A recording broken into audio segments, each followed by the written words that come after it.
Hey everyone, and welcome back to an ongoing saga where fan pressure has actually resulted in the results that we would want, holding a big company to the spirit of their previous words. So, the core story here is that there was another paid next-gen upgrade debacle with Horizon Forbidden West, which is really sad because the thing looks great, the previous game was great, we would all rather it was just a big happy story. Bit like with Ghost of Tsushima, which also had its own little bit of upgrade drama. Now, the great news here is that Sony have been forced to respond and change a little bit of, basically a little bit of their plan, which is great, and it shows that people talking about these issues and making their voice heard and holding these companies to account is really damn good. So, first, some quick context for you.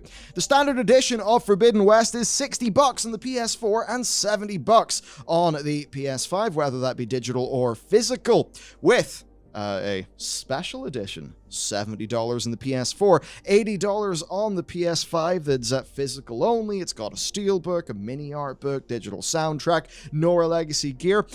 And then, this is the one that had the whole situation going. The Digital Deluxe Edition, which was PS4 and PS5 for $80. Yeah, that had both the PS4 and PS5 digital versions of the game, 2 outfits, 2 weapons, in-game bonuses, photo mode, pose, and face paint. Seems like an odd thing to lock behind there. And of course, the digital art book, soundtrack, and graphic novel. Now, there are the bigger things to talk about, like the Collector's Edition and the Regalia Edition, but I think for most people, it's that $80 thing, which basically means if you want a cross-gen version of this game, yeah, you gotta spend $80 instead of, well, with Microsoft, where you just buy the game and you have it on any hardware that can run it in the best way that hardware can run it, because Microsoft are quite reasonable, obviously because they got a pretty different business model. They're all about that value, whereas Sony is all about that big premium blockbuster. Though they maybe want to dispel that. We'll talk about that in a sec.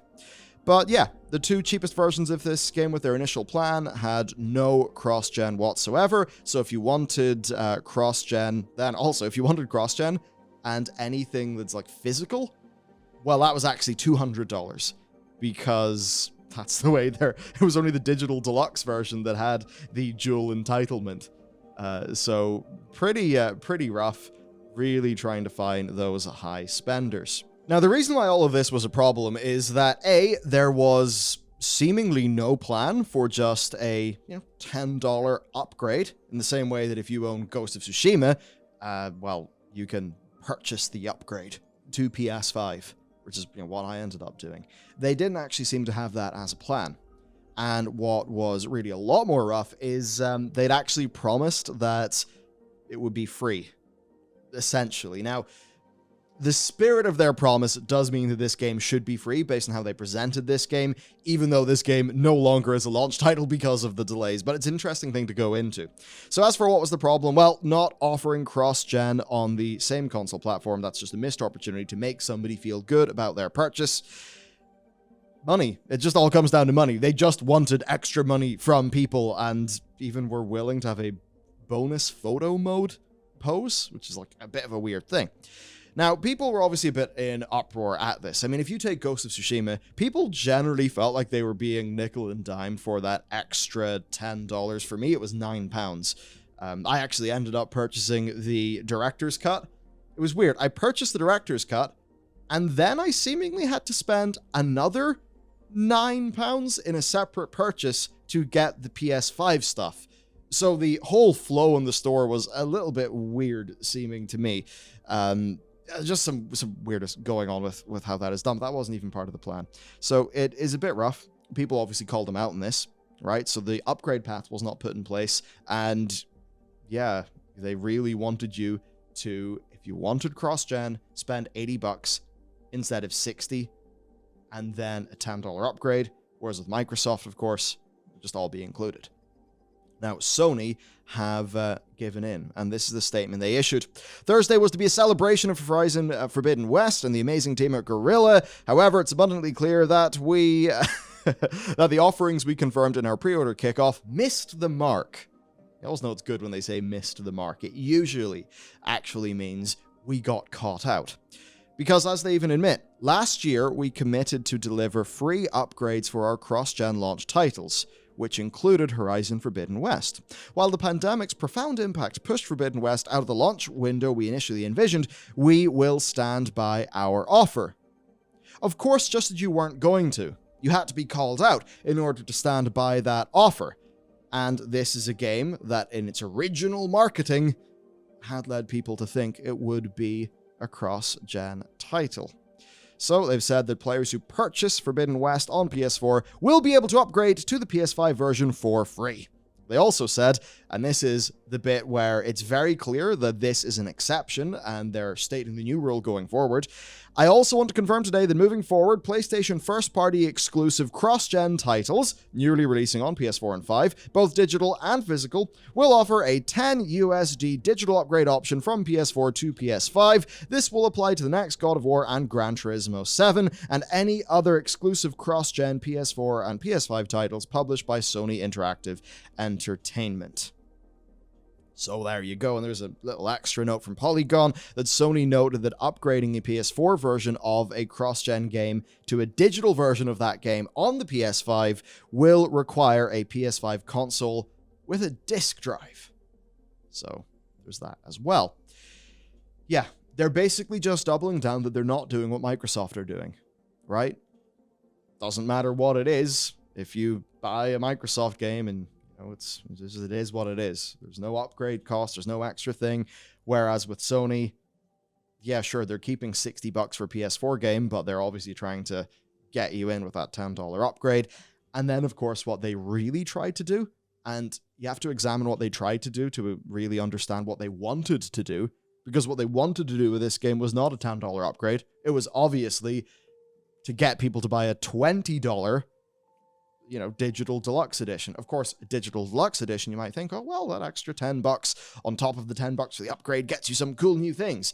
Yeah, but that's all physical stuff with a cost of replication that is zero. So it really is just them trying to get $20 for the actual value, which is the cross-gen bit. So as for why they actually got caught, well, Matt, let's go over what Jim Ryan actually said and the specificity of it. Yeah, so this was back from the PS5's release announcement. I saw it been thrown about as this idea of, okay, here's where he promised that it was going to be, it was going to be a free upgrade. And I was really examining the statement because it didn't seem right to me, because I immediately skipped to the end when I was reading it, and it said the PS4 digital versions of launch games include a free upgrade on both PS5 consoles. And I was like, oh, hang on. He said launch games? That doesn't refer to Horizon Forbidden West, because I don't believe it was ever intended to be a launch game. I think they kind of mentioned it in the same breath, but it was never really intended in the same way the other games he talks about. But then you go back up the statement and he talks about these three games in a bunch. He says, we're happy to announce PS4 versions of some of our exclusives. Miles Morales, Sackboy, and Horizon Forbidden West will also launch on PS4. He then talks about those three games as well. These three games are designed to take advantage of blah, blah, blah, blah, blah. He doesn't specifically discount Horizon when he goes on to say the PS4 digital versions of launch games include a free upgrade on both PS5 consoles. So you could see how, if you literally examine what he literally means, he never said that. But the way it was all delivered, you could see how it could be very, very easily misconstrued. And in that case, if what you say is misconstrued because you've delivered it incorrectly, and people largely believe that you made a spirited promise, then you're kind of on the hook for that promise. Which I think is where there was, I don't know how much of an overall thing this was, but in regards to when they made the change, they did refer to, about people feeling misled and being fair and stuff like that. So I think that's kind of part of why they actually made this change, is because Jim Ryan was, very caught with his trousers very slightly down. Yeah. That's what it feels like to me anyway. So really the weirdness of this is what you point out here, where, it should just be you buy the PS5 edition. That gets you a license to run it on PS4 with the disc, say. If you buy the PS4 version, just have it be policy for the $10 upgrade license on your account. That would keep it easy. This was all just very strange in how they tried to do it for this game. I have to wonder if it's because they really see this as perhaps their biggest exclusive. Maybe aside from God of War, because Horizon was massive. I mean, that's kind of hard because Spider-Man also did incredibly, as did Ratchet. But yeah, is this just about messing up the customers. Is this a cynical move to get people over to the $80 digital deluxe edition? To be honest, I think it was. I think they did just try to get $20 off just about everybody else. I think they know that, there's well over 100 million PS4s in the market, right? Yeah, I think it's 120 or 115, 160 million, something like that last I checked. Just so that people understand the finances of this then. There's between 6 and 8 million PS5s sold? I think it's more than that now. Okay, maybe like 10. Well, it's a lot less, right? We know there's a lot less PS5s sold than PS4s. But we know that the market for this game is probably a good bit larger than just the people who own PS5s, right? And this is a big Sony blockbuster, so it's going to have a pretty decent attach rate. They know a lot of people who will want to play this game do not have a PS5. Maybe they're not even able to get a PS5 right now. So what they're probably going to want to do is to get that cross-gen version so they can experience the game now when the hype cycle is really big, so they don't miss out on the cultural thing. And then just know, whenever they do get their PS5, well, they'll own it and all just be taken care of. Now, I can't tell you how many million people are going to be in that situation. I do think it will be a lot of people. Maybe even getting into a number that you could count in the millions. Just because there's so many, there's just so many PS4s. And they're really just trying to get all of those people to spend $20 more. Because if you know that you're paying $60, but you also know you're going to be playing this in a box that is going to be replaced quite soon, you're going to feel like a bit of a fool if you buy the $60 version. And then because they initially didn't launch an upgrade path, is that encouraging double dipping? Definitely. Very much could have been. And then, to get anything that is physical and then both versions of the game, that's $200. And, that's important because of, the disc element. So, I think Sony just got caught red-handed. It certainly feels that way, because there's a certain amount of how they do things that, like you experience with Ghost of Tsushima, that sounds like it's a technical problem. Like, they literally can't figure out on the side of the store what to, physically how to lay it out and how to make it experientially good to purchase. But in this case, it feels like it's kind of trying to, in a sense, trying to screw the in the way that most companies do, try to hyper monetize like their biggest fans, but then also try to catch the people who aren't their biggest fans completely out. And obviously the way to do that is to make your cheapest offering look like the worst possible offering, which it absolutely is in this case, because like you're saying, you go and buy the PS4 disc for $60 when the game's out, then you get a PS5 later down the line, you were initially shit out of luck. You'd have to go and spend another $70 to get the PS5 version, because there's no upgrade path, and there's no upgrade from standard PS4 to PS5, and there's no upgrade from standard PS4 to digital deluxe edition. Because this is literally how it says in the they haven't updated the FAQ on the site, which goes to show when you need an FAQ to figure out how to buy your game, maybe you're doing something a little bit wrong. That's the modern game industry pretty well captured. Yeah, so it just says, can I upgrade my Horizon Forbidden West PS4 version to the PS5 version? And it says, to access both versions, you need to purchase the Digital Deluxe, Collectors, or Regala editions. Dual entitlement does not apply to the Standard and Special. And then, can I upgrade to Digital Deluxe? There are no plans for an update offer at this time. So they literally were just caught. They were just caught trying to make the worst experience for people in order to get a little bit of money. And that's where I specifically wanted to highlight the photo mode pose. Yeah. Because that is, that's a burgeoning... it's even Kojima said it's like a new art form that he didn't expect to crop up, and that's why they added the photo mode to Death Stranding.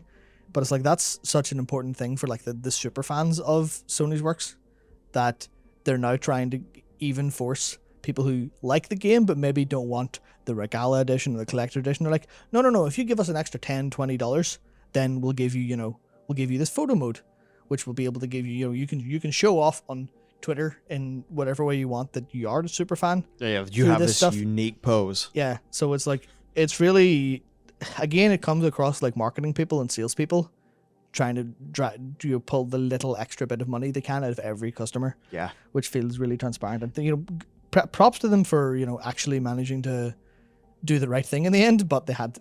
Yeah, I think for people to think through as well, $60, $80. Now the difference between the 60 and the 80 in terms of Sony's cost, essentially nil. Close to it, yeah. Right? So that's essentially nil. Now, that's like a lot more. That's a lot more.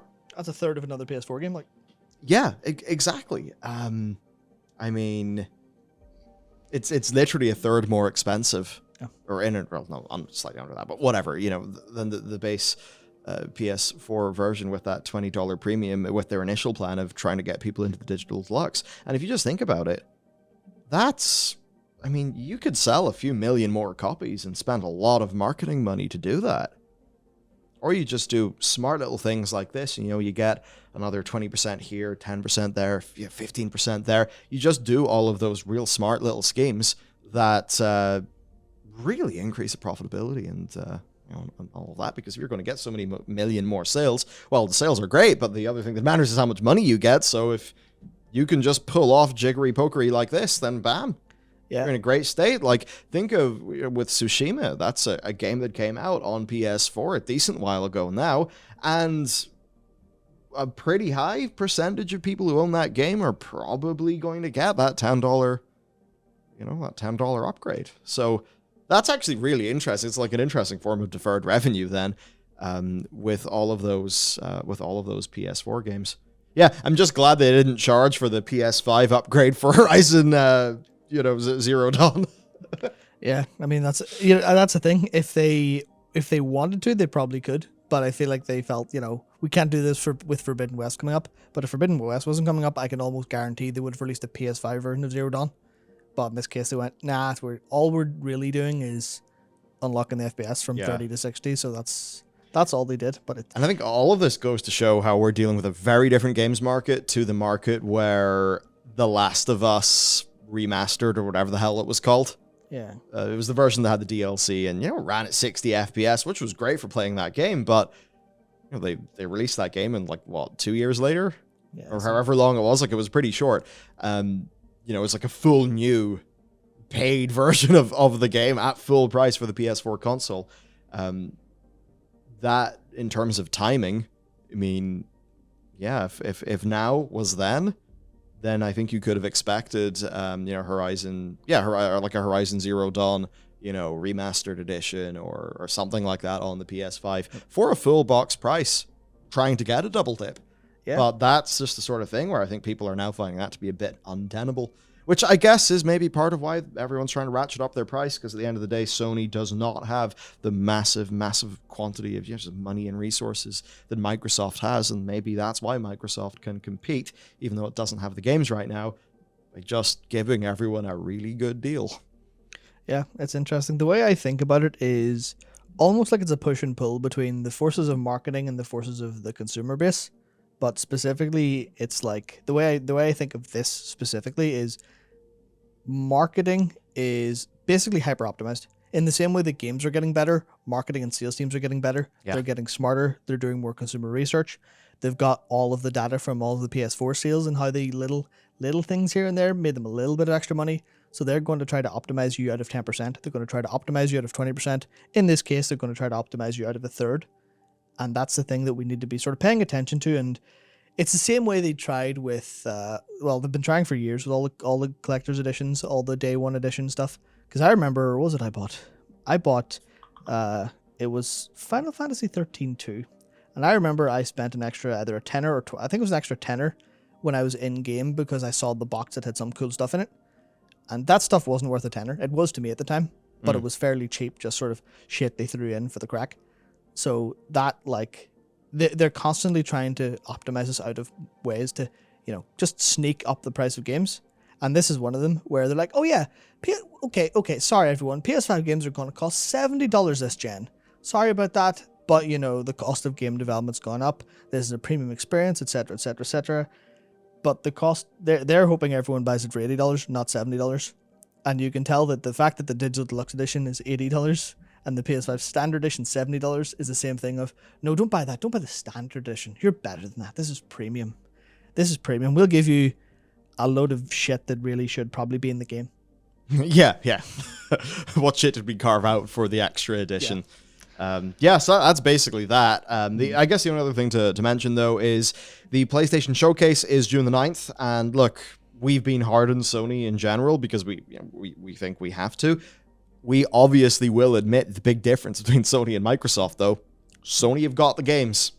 That's that. Like, that, you can't beat that. There are more things, as hard as we are in PS5, and I'm sure people will think we're Sony haters or something. I think for both of us, there are more games that we are interested in playing on Sony generally, like, with Tsushima and this, than there tend to be for the big Microsoft things. That might change in 5 years, of course, but we do think Sony are great in the games. It's just these aspects that we got to be reasonable on.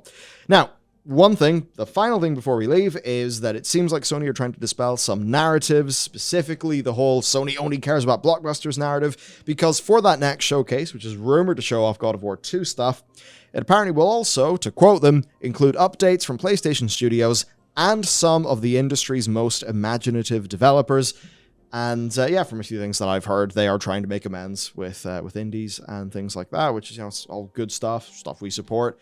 So maybe it's all going to get better, and after that event, we'll have some good news to share. But I think for now, that's basically that. And the big upgrade situation.